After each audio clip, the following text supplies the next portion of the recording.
Hello and welcome to the NevilleResearch.com video. This is part 2 of my analysis of Henry Neville's letters while he was ambassador to France. So we're talking about a period from 1599 to 1600, and there's a vast correspondence of diplomatic letters that we have. So we have a very good idea of Henry Neville's prose writing style and sort of the vocabulary he used. And I'm going to compare that vocabulary with the works of Shakespeare written about the same time. Now, each of these examples in and of itself is not proof that Henry Neville wrote the works of Shakespeare, and even taken together it's not proof. But there is a very, very strong connection here, especially since a lot of the words Henry Neville uses enter the Shakespeare canon right when he's using it in his diplomatic correspondence. And I'm going to talk about this in more detail as we go forward here. So this word vendible was not a super common word at the time. It was sort of a technical term, and it meant able to be sold, saleable. And it was a word that was used in French and Italian too at the time.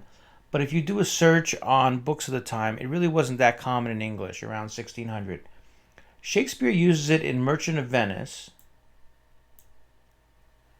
and sort of in a joke, and then once again in All's Well That Ends Well as sort of a joke context. But it's very interesting to see a word like this that was sort of a word of commerce or a word of the sort of the study of political economy at the time, and Neville uses it in about 3 letters that we have from the period. And Shakespeare is also using it around the same period. So this is an interesting example. And here's another example that's similar, where this phrase perpetual amity. Perpetual amity. So Neville's saying, and according to the treaties of perpetual amity passed between the 2 crowns. So this phrase perpetual amity is sort of a term of art in treaties. It's sort of a technical term used in treaties, and Neville here in 1599 is using this phrase in sort of a technical way. And then we have the same thing here in Antony and Cleopatra, written a few years later, but still Shakespeare is using this sort of technical terminology. So with this perpetual amity and vendible, we have Shakespeare using these sort of terms of art, and then Neville is also using them. So this is another interesting example. So here we have the term abatement, and it appears in a bunch of Shakespeare plays, but the first time it appears is in Twelfth Night.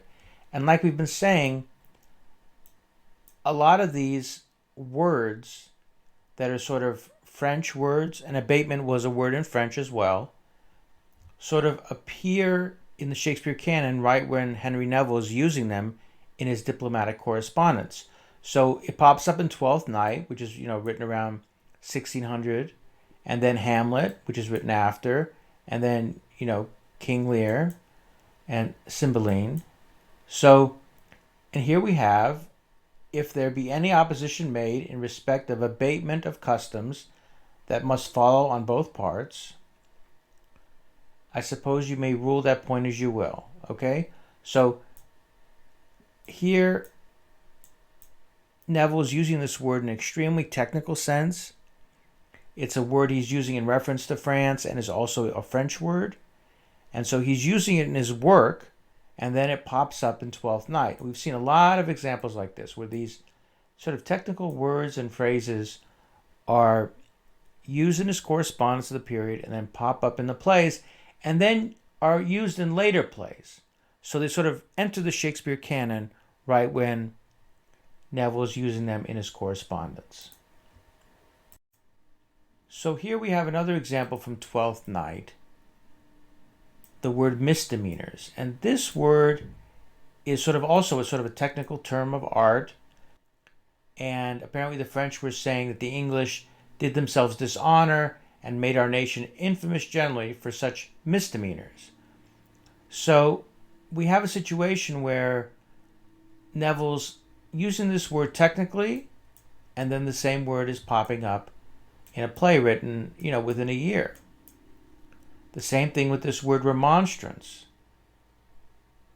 Is a word that's both in English and French, and then it appears in Neville's correspondence, and then it appears in a Shakespeare play shortly thereafter.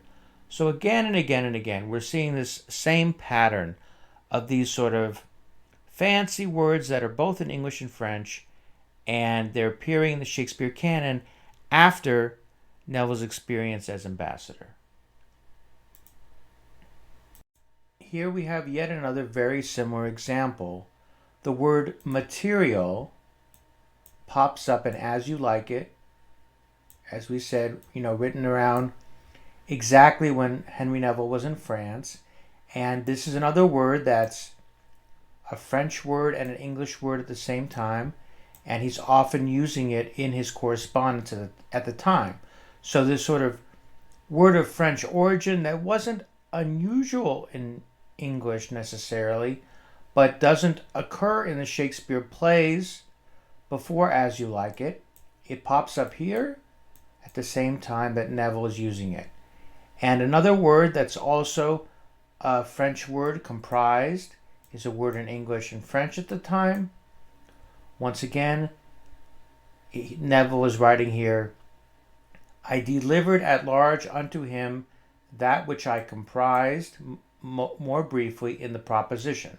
So this proposition is this proposal that he made to the French government, and he's using this word comprised here, and that word only appears once in Shakespeare in the play Henry V, and actually it's a word used by Henry V in the play. And so even in this context, he's using it in a very formal context relating to the Queen here. So, and this is a proposition presented to the King of France.